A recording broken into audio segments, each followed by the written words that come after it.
Halo sahabat Sapa, berjumpa lagi bersama saya Sinda Zahara di podcast Sapa, Santai Alumni Penuh Arti yang digagas oleh Ikatan Keluarga Alumni Notariat Universitas Indonesia. Podcast ini membahas segala sesuatu yang berkaitan dengan hukum dan tentunya harapannya bisa memberikan manfaat ya atas apa yang kita bahas di podcast-podcast ini.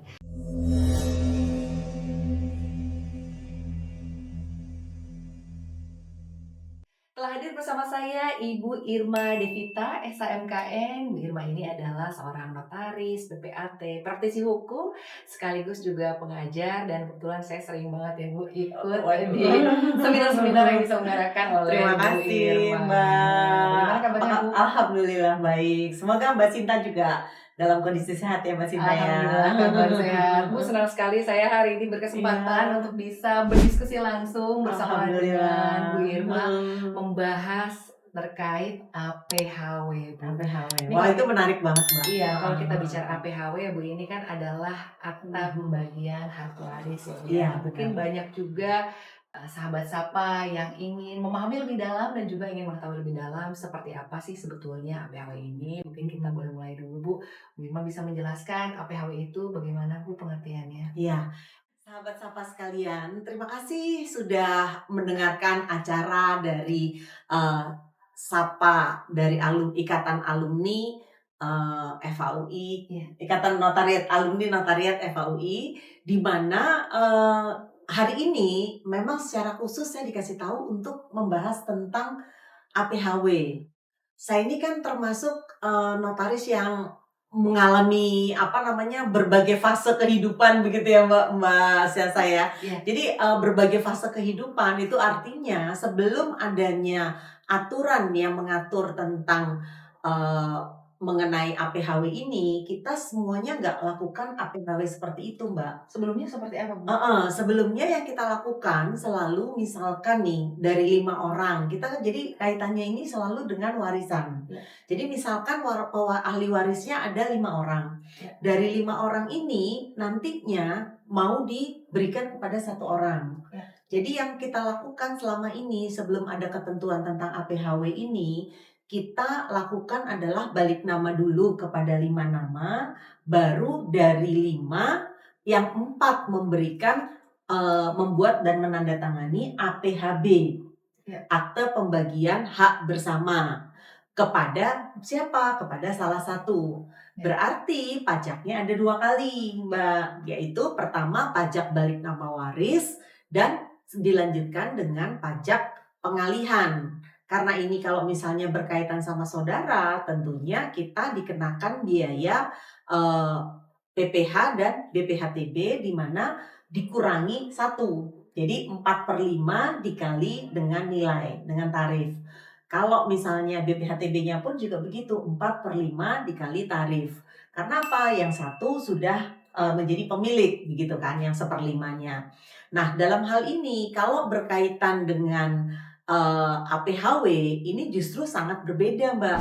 Karena apa? Di dalam APHW kita tidak melalui proses turun waris terlebih dahulu atau balik nama waris terlebih dahulu kepada seluruh ahli waris, melainkan langsung dilepaskan kepada salah satu ahli waris dengan menggunakan akte notaris. Jadi misalkan tanahnya itu ada di Bogor misalkan, itu kita langsung laksanakan proses pelepasannya dengan menggunakan, jadi setelah kita membuat akte keterangan waris, baru terus kemudian dibuatkan akte peralihan hak kepada salah satu. Jadi empat-empatnya itu menandatangani akte APHW tadi atau APHW tadi, akte pembagian hak waris kepada salah satu saja. Jadi nanti langsung sertifikat terdaftar atas nama satu orang nama saja, begitu Mbak. Baik Bu, tapi selama ini ya Bu ya, artinya dalam proses APHW itu sendiri begitu, hal-hal apa lagi sih Bu yang paling penting ya diketahui oleh para ahli waris agar mungkin di kemudian hari tidak terjadi hal-hal yang diinginkan ya, Yang artinya tidak diinginkan ya. baik, seperti apa sih Bu? Ya, jadi gini, tentunya yang paling krusial adalah mengenai penentuan siapa sih sebenarnya ahli waris itu Yang gitu. dipilih ya Bu? Karena hukum waris itu kan di Indonesia ini kan masih agak rumit ya bisa dibilang ya, karena masih ada hukum waris perdata barat atau yang dikenal sebagai hukum waris negara gitu ya. Terus satu lagi masih ada hukum waris Islam. Masih ada lagi hukum waris adat. Nah, yang paling rumit justru menentukan siapa yang menjadi ahli waris itu begitu. Bahkan termasuk juga menentukan siapa yang nantinya akan apa namanya berhak atau memiliki hak untuk menguasai tanah dan bangunan itu. Misalnya, kayak misalkan ternyata saya menggunakan hukum waris perdata barat, di mana misalnya contohnya ya anak saya satu orang perempuan. Anak saya satu orang perempuan, kalau secara waris perdata barat kan dia satu-satunya ahli waris Iya. karena suami saya meninggal dunia, misalnya seperti itu. Nah, sedangkan kalau misalnya secara waris Islam, anak yang perempuan cuma satu orang itu cuma berhak atas setengah dari harta. Nah, yang agak rumit adalah dia mewaris bersama dengan orang lain. Nah, yang menandatangani APHW ini siapa akhirnya? Kan kita harus menentukan siapa yang berwenang menandatangani. Karena kalau waris Islam itu masih ada orang tua juga. Terus Baik, kemudian kalau kayak tadi anaknya perempuan semua, misalnya tiga tapi perempuan semua masih ada misalnya. paman Iya, ya, Bu? masih ada paman, ada bibi, dan sebagainya. Nah, kalau memang mereka mau melepaskan sih nggak ada masalah gitu, Mbak. Ya, Kadang-kadang kita sudah melakukan pembagiannya sesuai dengan Perdata Barat, tapi ternyata dia Muslim. baik. Nah, itu kan jadi akhirnya yang menandatangani itu siapa sebenarnya? Yang berhak untuk menentukan itu siapa? Jadi kadang saya kalau memang akhirnya sudah bilang, "Oh, saya mau pakai buku waris Islam," gitu. Nah, kalau saya lebih mengarahkan kepada, ahli waris untuk dibuat penetapan waris aja di, apa namanya, pengadilan agama supaya dapat penetapannya siapa-siapa saja yang menjadi ahli waris, itu dulu. Baik. Kalau gugatan atau fatwa, itu kan prosesnya gugatan dan itu memakan waktu yang cukup lama dan juga pastinya biaya, jadi harus ada perkara gitu Ya, kan. Nah, tapi kalau penetapan kan hanya menetapkan siapa sih sebenarnya ahli warisnya yang berhak gitu loh, Mbak.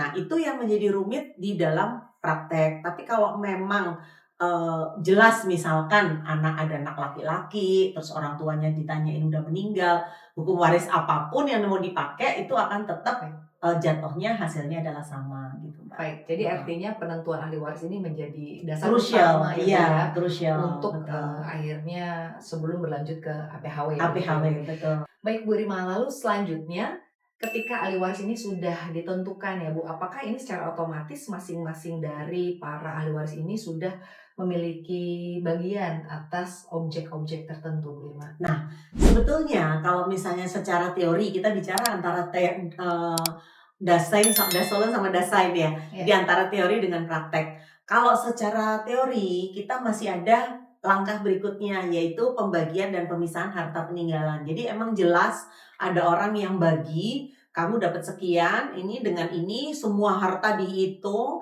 Dulu kamu udah pernah dapat hibah misalnya, terus kemudian diinbrengkan, ada inkorting dan sebagainya sampai dapat suatu angka yang dibagi ke masing-masing dan dinyatakan sudah diterima. Tapi kalau dalam prakteknya, begitu sudah dibuatkan akte keterangan waris, dianggap mereka sudah menerima, selama mereka memang tidak mengajukan gugatan ya, dianggap sudah menerima sesuai dengan keputusan yang ditetapkan dalam keterangan waris tersebut. Makanya biasanya langsung kita lanjutkan dengan pembuatan APHW begitu, Mbak. Cuman memang ada beberapa, ya tapi amat jarang ya di ya, dalam praktek itu ternyata keberatan dengan pembagian itu. Misalkan, saya harusnya dapatnya lebih banyak, karena apa? Waktu itu Kakak kan udah pernah dapat, ya pada saat rumah orang tua masih misalkan, hidup ya, iya hibah begitu misalkan, Bu ya? iya hibah. Terus, artinya kan pada waktu itu kan harusnya udah dapat lebih banyak, atau misalkan orang tuanya nalangin utang dari, apa namanya, kakaknya, apa adiknya, begitu Ya. kan. Dan itu harusnya udah diperhitungkan dong dan dikurangin. Nah, itu baru kita duduk baik-baik, kita bikin lah itu P2HP itu tadi. Baik Bu, jadi Heeh. artinya ahli waris ini tidak boleh memiliki kesepakatan sendiri yang tidak sesuai dengan perhitungan ya Bu ya? Oh, boleh, Oh boleh boleh justru? banget, boleh banget. Jadi gini, kalau dalam Islam itu kan, seringnya, perempuan sama laki-laki itu, 2 banding 1 gitu ya, Mbak, ya. Jadi laki-laki 2, wanita 1. Jadi akibatnya hak waris atas laki-laki lebih besar daripada yang anak perempuan. Cuman boleh, jadi kalau secara Islam tuh boleh kita tetapkan masing-masing Ya, berapa. Nah, terus setelah masing-masing tahu haknya, mereka bikin kesepakatan. Secara notaril juga boleh, baik. bahwa saya sepakat kok nanti akan bagi hak saya dengan saudara perempuan saya sama besarnya gitu Baik. Karena kalau misalnya. kita lihat kan pada prakteknya, pada kenyataannya Mhm seringkali mhm ada mhm. bagian yang mungkin nilainya ini tidak sama begitu ya. Nah, Mhm mhm bagaimana mhm. sih kita bisa memberikan atau memberikan saran ya untuk bahwa sangat dimungkinkan ketika bagiannya ini memang tidak sama asalkan saling sepakat begitu, Bu? Iya, kalau menurut saya kembali lagi kepada, kesepakatan kan masalah keikhlasan ya, Mbak, Ya, ya. Jadi kalau misalnya saya nih, Mbak, pengalaman saya pribadi, saya biasanya selain membuat keterangan waris, kalau mau langsung dibagi, misalkan mau langsung nih, "Oh nih, udah dapet nih keterangan waris, tapi saya mau bagi misalkan tanah yang di ini punyanya A, tanah yang di ini punyanya B," gitu kan. Kita bisa tuangkan dalam APHW sebetulnya. Dalam APHW itu sekaligus misalnya tanah yang di Kelapa Gading misalkan, atau rumah yang di Kelapa Gading buat anak pertama, terus rumah yang di Cempaka Putih buat anak kedua, rumah yang di Cilandak misalnya buat anak ketiga. Langsung kita tanda tangani di dalam APHW ini, di mana masing-masing menyerahkan haknya. Kalau enggak, kadang-kadang mereka juga bisa diarahkan untuk membuat kesepakatan bersama secara notaril, Mbak. baik. Nah, kalau itu yang sering saya lakukan. Jadi kalau misalnya mencegah di kemudian hari mereka mengingkari, kesepakatan tersebut, kita buatkan kesepakatan secara notaril. Karena jangan sampai nanti, "Oh enggak ah, saya nggak ngomong kayak begitu," gitu loh. Terus Baik. tiba-tiba kok, jadi masalah gitu loh di kemudian hari. Nah, daripada seperti itu biasanya saya tambahkan aja, kalau, "Oh saya nggak mau bikin kesepakatan gini gini gini gini," ah, ya udah kalau gitu, kalau ada masalah nanti ya ini udah pada sepakat ya, tapi di dalam APHW-nya itu dinyatakan secara tegas dan bulat menyetujui. Jadi kalimat-kalimat sepakat-sepakat itu harus dimasukkan ke dalam klausula-klausula yang ada di dalam APHW tadi gitu, Mbak. Baik, tapi dari Heeh heeh. case-case yang pernah Ibu hadapi ya, Mhm sejauh ini mhm pernah mhm. nggak sih Bu, ada sebuah case gitu yang akhirnya ini benar-benar mentok nih, para ahli waris tidak saling sepakat begitu Oh atas bagiannya? sering, sering juga. Jadi artinya gini, kembali lagi terutama ke masalah bagian ya, Ya, terutama ke masalah bagian. Jadi udah dibikin apa, mau deh kalau gitu daripada ribut, kadang-kadang kan masalahnya adalah ketika semua masih punya uang, itu nggak ada masalah. ya, Begitu udah ada mulai beratnya kehidupan ini tadi gitu ya, Mbak, ya, iya. akhirnya menyebabkan, "Oh kok bagian saya kurang?" Atau misalkan kadang-kadang diketik-ketik nih sama pasangannya bilangnya, kamu minta dong, itu Iya. kurang tuh bagian kamu, misalnya kayak gitu kan. Nah, biasanya makanya kenapa saya mengusulkan daripada berubah pikiran, udah bikin kesepakatan dulu deh Dari awal ya Bu dari ya? awal. Begitu udah sepakat, oke, sepakat nih ya. Jadi kalau lain kali ada perubahan, jangan sampai nggak sepakat, terutama kalau mau jual rumah, Mbak. Baik. Jual rumah itu kalau orangnya banyak, saya pernah ahli warisnya sampai sekitar hampir 27 orang. 27 orang sepakat 27 orang itu nggak gampang. Jadi akhirnya daripada di kemudian hari bentar mau jual mau enggak gitu kan, saya minta untuk dibikinkan kesepakatan. Tapi pernah juga udah mau tanda tangan kesepakatan, batal. Bu, tapi pernah nggak Heeh, Ibu menemukan case, heeh. pernah dibuatkan kesepakatan begitu kan, tapi di waktu kemudian, di beberapa waktu kemudian ternyata mereka ingin merubah kesepakatan Oh tersebut? pernah juga, Nah itu pernah. seperti apa Bu? Bahkan wasiat pun sama, juga dia berubah, saya ngasih wasiat misalkan terus saya berubah pikiran, saya cabut aja wasiatnya gitu kan. Atau bahkan nih perjanjian kawin, pisah harta, itu ya namanya manusia kan, Iya, manusia itu kan penuh dengan, liku-liku kehidupan, itu betul. tadi. Jadi, saya pernah ngalamin berbagai macam ya, itu tadi karena mengalami apa sih, masalah masa yang cukup panjang, maka saya pernah ngalamin dia berubah nih, berubah pikiran, tapi saudara-saudaranya setuju, ya nggak masalah. Tapi kalau tiba-tiba dia mengingkari, "Saya nggak sepakat," dan sebagainya, ya dulu gimana tanda tangannya, gitu kan. Dulu waktu pas tanda tangan kan sepakat. Saudara-saudara lain nggak mau ngerubah, ya nggak bisa, saya bilang gitu. Kalau memang mau rubah, sepakat lagi gitu loh. Jadi bikin adendum terhadap kesepakatan yang sebelumnya, tapi semua harus tanda tangan, gitu. Baik, jadi dibuatkan akta notaril ya Bu untuk Notaril keseluruhannya. lagi, Jadi pokoknya intinya yang tidak berkaitan dengan possession atau kepemilikan tanah yang sudah terdaftar, itu kita selalu bikinnya notaril. baik, Bu kembali lagi Bu. Mhm. Tadi seperti Ibu sampaikan memang lika-liku kehidupan juga Mhm. bisa membuat seseorang berubah Berubah, begitu, betul apalagi betul. misalnya terkait dengan kesepakatan-kesepakatan yang mungkin semula sudah disepakati ya Bu ya. Mhm mhm. Tapi kalau misalnya nih Bu, salah satu ahli waris ini tidak menyetujui pembagian yang sudah disepakati begitu ya oleh ahli waris lain, apakah APHW ini tetap bisa dibuat atau bagaimana pandangan Ibu? Jadi APHW kembali lagi adalah terakhir hasil. Ya. Jadi artinya setelah pembuatan keterangan waris ataukah fatwa waris ataukah penetapan hak waris udah selesai, kita udah setuju, terus kemudian masih ada nih, oh enggak nih nanti harus begini begini begini begini. Oh ya udah kita bikin lagi tambahan kesepakatan. Nah, terus udah setuju nih ya, semuanya udah setuju, baru kita bikin APHW gitu. Jadi kayak lapisan terakhir gitu, Mbak. Jadi supaya mencegah jangan sampai orang ya itu tadi berubah pikiran.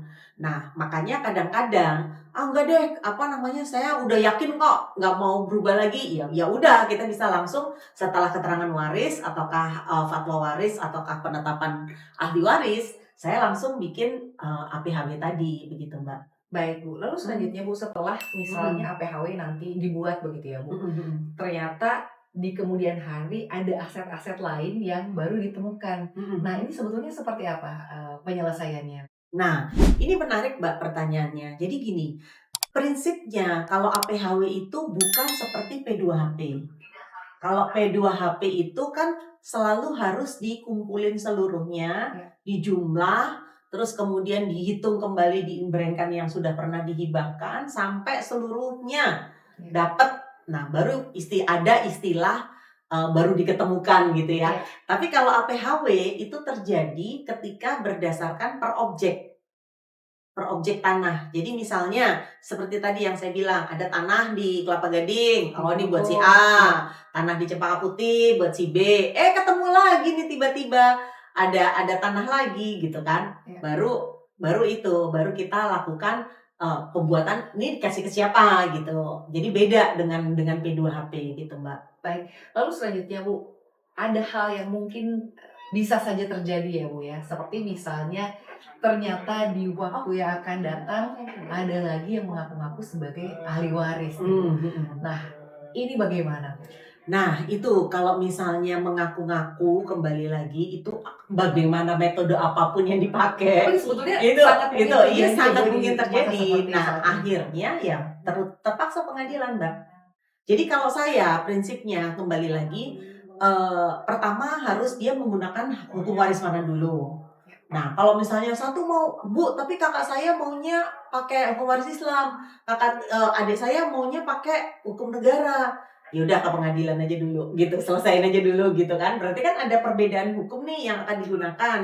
Terus kemudian juga ada perbedaan metode pembagian. Apalagi kalau tiba-tiba muncul ahli waris lain, itu sangat bisa Jadi setelah karena APHW ya setelah laksanakan dilaksanakan ternyata ada ahli waris lain ahli waris nih, lain, bahkan mungkin ada objek yang lain, ini Iya, kan sangat mungkin terjadi ya Bu? iya kalau objek yang lain kan itu Iya tadi tadi ya? bisa Iya. dilaksanakan, tapi kalau ahli waris yang lain bahkan dengan metode APHB pun itu tidak tertutup kemungkinan, Mbak. Karena bagaimanapun, eee, kita aja sebagai notaris bukan dukun ya, Mbak, ya. Jadi Iya. artinya saya nggak mungkin bilang juga misalkan makanya saya juga kadang-kadang ada nih notaris ya, Mbak, yang nggak mau bikin, keterangan waris kalau dia nggak kenal benar sama orangnya. Saking dia takut banget, karena keterangan waris itu walaupun kelihatannya simpel, eee, sahabat sapa harus selalu memperhatikan keterangan waris itu masa depan kalian gitu loh. Apalagi yang notaris nih ya, masa depan kalian. Kenapa saya perlu untuk meyakinkan dan menyampaikan hal ini? Karena untuk walaupun itu cuma sekedar kayak mungkin 2 halaman, 4 halaman gitu ya, atau cuma 2 lembar gitu. Itu menentukan masa depan kalian karena itu akan mengikut terus sampai bahkan notarisnya udah meninggal aja masih disebut-sebut. Dulu keterangan warisnya dibuat di hadapan siapa gitu, oleh siapa gitu kan. Makanya kenapa kembali lagi tetap hati-hati. Itu kuncinya sebenarnya di keterangan waris, Mbak. Baik. Jadi kalaupun, artinya ada ahli waris yang tiba-tiba muncul, ya itu memang bagian dari suatu apa, Hal yang mungkin tidak terhindarkan iya, begitu, tak Bu. terhindari gitu. Baik. Jadi Bu kalau melihat hal-hal seperti Mhm. itu balik lagi seorang notaris itu memang harus berhati-hati ya Bu ya. Sangat prudent, Harus prudent, heeh, prudent, heeh, berhati-hati. heeh, Kita heeh. masih harus terus belajar ya Bu sampai Pasti kapanpun ya Bu sampai ya. kapanpun. Saya ya Mbak Sasa mungkin, sebagai notaris saya baru 26 tahun, tapi kalau praktek di bidang kenotariatan tuh 37 tahun. Jadi otomatis itu pun saya masih selalu harus belajar belajar belajar terus. Karena pertama hukum itu dinamis, Iya. terus yang kedua peraturan berkembang, kemudian penafsiran yang dulu boleh sekarang nggak boleh. Dan hal-hal yang ya simpelnya ada peraturan yang baru 2 bulan kita belum hafal, udah dicabut, udah ganti lagi Nah, kita peraturannya. memang harus bisa menyesuaikan diri ya Bu Iya, ya. betul betul, agile agile Agile. agile. Baik. Nah itu. Baik. Lalu Bu selanjutnya Bu, terkait tadi apa yang sudah disampaikan oleh Bu Irma yang menarik bahwa pada intinya memang kita harus berhati-hati ya. Betul. Lalu selanjutnya Bu, hal-hal apa lagi yang perlu diperhatikan ya, bukan hanya mungkin oleh kita notaris atau mungkin oleh sahabat sapa terkait dengan pembuatan APHW ini Bu sebagai simpulan begitu ya, bagaimana ke depannya agar tidak terjadi hal-hal yang tidak diinginkan. Iya. Ya, sahabat sapa, satu hal yang perlu saya tekankan di sini adalah mengenai APHW itu sebetulnya adalah hanya metode.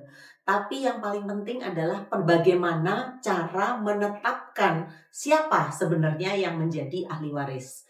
Nah, kemudian pastikan bahwa si ahli waris itu adalah ahli waris yang benar dan hanya mereka. Tidak ada orang lain yang ikut menjadi ahli waris atau turut memiliki hak terhadap aset yang akan kita buat dalam APHW tadi.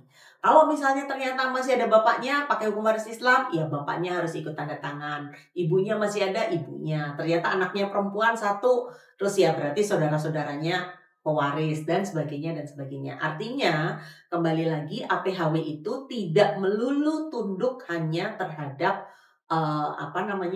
tanahnya, tapi tunduk juga terhadap hukum waris.